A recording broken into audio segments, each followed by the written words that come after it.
కుద్దులాపూర్ నియోజకవర్గంలోని ఈ నిషేధిత జాబితాలో చేర్చినటువంటి భూములకు సంబంధించి ఈ రోజు నిరసనగా బీఆర్ఎస్ కార్యకర్తలు అలాగే హరీష్ రావు గారు కూడా ఈ రోజు ఈ సభకి అటెండ్ అవబోతున్నారు. అయితే ఈ నిషేధిత జాబితాలో ఉన్నటువంటి భూములకి నిరసనగా ఏం తెలియజేస్తున్నారో అడిగి తెలుసుకుందాం. సార్, చాలా మంది అంటే వేలాది మందికి అసలు నిషేధిత జాబితాలో ఉన్నట్లుగా కూడా తెలియట్లేదు. సో ఇదంతా కూడా ఎవరి వైఫల్యం అంటారు?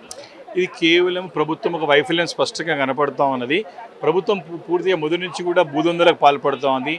ఈ యొక్క లేని యొక్క సమస్యలను సృష్టించి ఈ సమస్యల నుంచి ప్రజల నుంచి అంటే ఇబ్బంది పెట్టడానికి, భూదోపిడీ చేయడానికి ఈ ప్రభుత్వం చేస్తున్న ప్రయత్నం స్పష్టంగా కనపడుతూ ఉంది.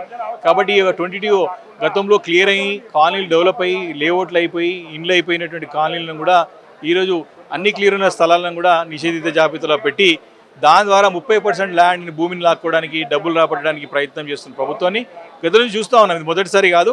డే 1 నుంచి కూడా ముఖ్యమంత్రి రేవంత్ రెడ్డి గారు కానివ్వండి, ఈ యొక్క రెవెన్యూ శాఖ మంత్రి పొంగులేటి శ్రీనివాసరెడ్డి గారు కానివ్వండి, పదే భూ దోపిడీకి పాల్పడుతున్న సంగతి మనం కళ్ళారా చూస్తూ ఉన్నాం. కాబట్టి ఈ రకంగా క్లియర్ ఉన్నటువంటి స్థలాలను కూడా న్యాయబద్ధంగా అన్ని కూడా క్లారిటీ ఉన్న స్థలాలను కూడా ఈరోజు మళ్ళీ దాన్ని ఒక హడిల్ క్రియేట్ చేసి, ఒక లిటిగేషన్ క్రియేట్ చేసి ఆ లిటిగేషన్ క్లియర్ చేయాలంటే 30% ల్యాండ్ లాక్కోవడం మనం చూస్తూ ఉన్నాం.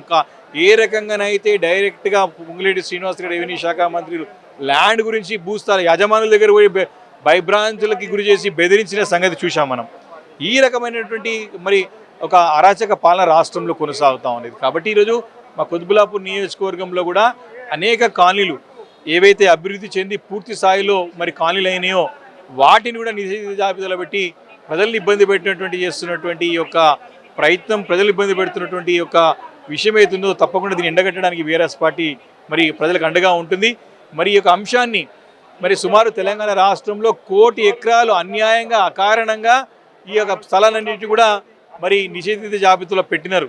దీన్ని ప్రభుత్వంని పదే మేము నిలదీస్తూ ఉన్నాం. మా బీఆర్ఎస్ పార్టీ నాయకులు కేటీఆర్ గారు కానివ్వండి, హరీష్ రావు గారు కానివ్వండి పదే చెప్తూ వస్తూ ఉన్నారు. మీరు అన్యాయంగా అకారణంగా ఈ భూములన్నింటినీ కూడా మీరు నిషేధిత జాబితాలో పెడుతూ ఉన్నారు. ఇది మంచి పద్ధతి కాదని చెప్తే మీరు కేవలం రాజకీయాలు చేస్తున్నారని చెప్పేశారు, తప్పించుకునే ప్రయత్నం చేశారు. ఈరోజు సరైన సమయంలో నిలదీసిన తర్వాత క్షమాపణ చెప్తా ఉన్నారు. ఎవరు తప్పు చేసినారు, మీరు తప్పు బాధ్యత ఎవరు వహిస్తారు దీనికి? ఇప్పటి కూడా తీవ్ర నష్టం. ఇంకా కూడా చాలా స్థలాల్లో ఇంకా క్లారిటీ చేయలేదు, ఇంకా కూడా నిషేధిత జాబితాల నుంచి ఎత్తి వేయలేదు. కాబట్టి దీనికి క్షమాపణ చెప్పి తప్పించుకుంటే కాదు. దీని వెనకాల ఉన్నటువంటి ఎవరు, దీని వెనకాల ఉన్నది అధికారి ఎవరు, నాయకులు ఎవరు, వారు బయట పడాలి. తప్పకుండా వారిపై చర్య తీసుకోవాలి. రెవెన్యూ శాఖ బాధ్యతలు చేపడుతున్నటువంటి పొంగులేటి శ్రీనివాసరెడ్డి దీనికి రాజీనామా చేయాలని చెప్పి బీఆర్ఎస్ పార్టీ డిమాండ్ చేస్తూ ఉన్నారు. సారీ చెప్తున్నారు. అలాగే టోల్ ఫ్రీ నెంబర్ ఒకటి ఇచ్చారు. ఎవరైతే బాధితులు ఉన్నారో ఈ టోల్ ఫ్రీ నెంబర్కి కాల్ చేయాలని పూర్తిగా అధికారుల పైన వాళ్ళ నిర్లక్ష్యం వల్ల ఇప్పటి వరకు జరిగిందని చెప్తూ వచ్చారు. కానీ ఇప్పుడు కూడా దానికి అంటే స్పీడప్ అనేది లేదు ఆ ప్రాసెస్లో. వాళ్ళు టోల్ ఫ్రీ నెంబర్ రిలీజ్ చేసి గత 10 రోజులు అవుతుంది. దాని గురించి ఇది టోల్ ఫ్రీ నెంబర్ కాదు, టోల్ ఫీ నెంబర్.